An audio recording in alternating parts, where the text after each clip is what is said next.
In today's video, I will walk you through how to draw a centerline line type in AutoCAD. To begin, type LTYPE into the command line and press Enter.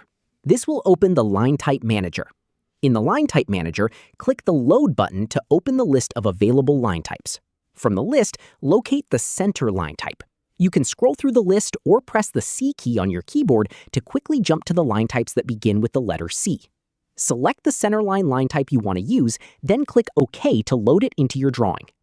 Once the line type has been added, select the line or lines you want to change.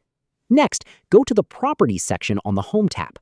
Find the Line Type drop-down menu, click it, and choose the centerline line type you loaded. The selected lines will immediately update to use the centerline line type. If the centerline is not displayed as expected, you can adjust the line type scale to improve its appearance in your drawing.